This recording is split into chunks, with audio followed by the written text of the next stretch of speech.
Dr. Maya Angelou once said, "I believe every person is born with talent." Hi, I'm Tracy Steele with the Stand Foundation. For the past few years, the Stand Foundation has helped develop many talented Arkansans into new leaders. Our leadership development program is designed to empower you. It provides participants with valuable tools and skills to improve communities, businesses, and the lives of citizens throughout the state and nation. The Stand Foundation can help give you strategies for taking control of your career.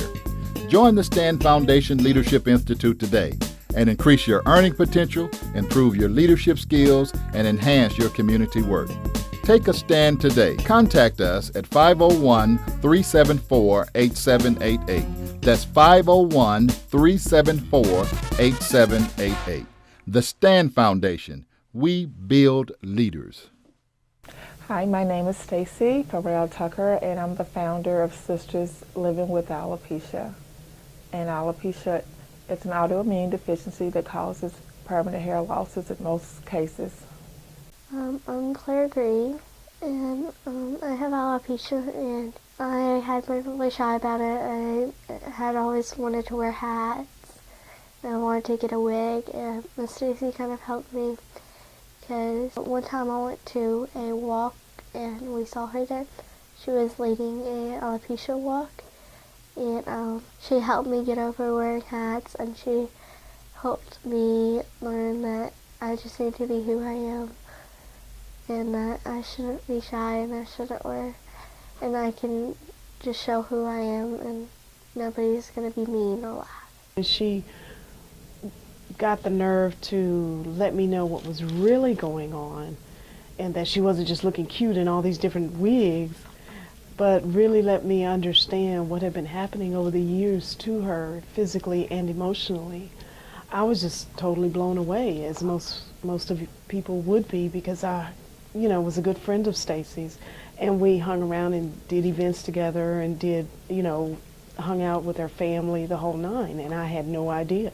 That's how well hidden she kept it. Losing my hair was very depressing, and I needed that support, and I didn't know what to do. And when I decided to search for support, there wasn't any. And I decided, well, I'm going to reach out to people on the internet, online, and that's how I got to find out that I wasn't by myself. There were so many women that was affected by alopecia, and I had an aha moment. I said, it's time to talk about this, because so many people that was affected by this was afraid to talk about it, was afraid that they were going to be rejected socially, not accepted. So I decided, I need to be that voice. So I didn't really decide. God gave me this vision and told me to be the next face of alopecia. And at that time, I was still covering like I am with this wig now.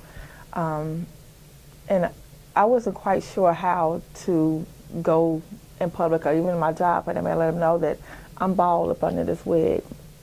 And I'm thinking that I would be demoted or not able to climb up on the ladder. So I had all these fears, and I decided to finally face my fear. And when I did, I felt relieved, because I felt that I was enslaved. Claire got a wig through Wigs for Kids, and it happened just about the same time that she first kind of made contact with the support with Stacy's group, and very soon after she got the wig, she kind of decided she didn't want to wear it all that much. Before I met with Stacy, I didn't really know anything about alopecia, with alopecia, and I felt kind of alone.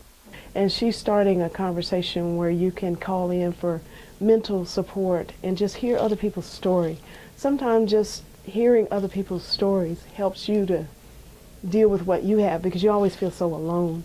And God gave me another vision. He said, I want you to start up a actual foundation, because there are women that need wigs, there's women that need counseling, there's women that need resources, because I had to research a lot, because there wasn't a lot of information here in Arkansas. So I did a lot of research, and I didn't want women and children to go through what I went through. Then I started getting stories about children who were suicidal, depressed, And I would sit with them and I talked, and that's when I decided, you know, I'm not going to hide behind the wig. I'm not just going to be supportive. I'm not just going to talk about it. I'm going to be that example. So I stopped wearing wigs, and I went out in public and didn't have a problem with people staring, you know, but actually I got more people coming up to me telling me, you're beautiful. Oh, your hair is made for this, you know, and I got more support than I did, you know, any funny looks, anything.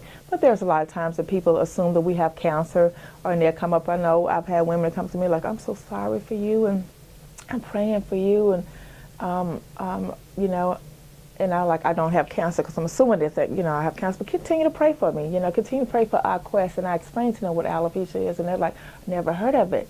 Every time I see her, she has a new story, a new person she's helped, someone who's come out of their shell. One of my most memorable moments is when this mother had contacted me and said, I'm desperate, I don't know what to do. Her daughter had just developed alopecia totalis. That was just almost a year ago. And we decided to mentor her, and we talked to her, and she's in Garland, Texas. Long story short, she is now a confident little girl. She talks about it amongst her pupils. This is a girl who was depressed and didn't want to live anymore. 9 years old. Grades was affected. Grades went down. And now she's speaking about alopecia. We made her the phenomenal bald beauty of the year. And now she's getting more and more comfortable talking about it in public. Our foundation, it is a nonprofit, and so we really need is donations, hats, wigs, monetary donations, just supporting us, coming to our events and let us know, because the more numbers we have, the more support, the more awareness, and perhaps we can get more help from others. So again, this is what I do. I love bringing awareness. I love encouraging women as well as children. You know, we want to raise our children to be leaders and not be like anything as like hair loss affect them from shining and being more than they can be. You know, they can be, you know, the next president. They can be the next bald model. You know, we want them to let them know, bald is beautiful. You're beautiful, you know, and God makes no mistakes. And I love my bald head, and you know, and I hope they love their bald heads too.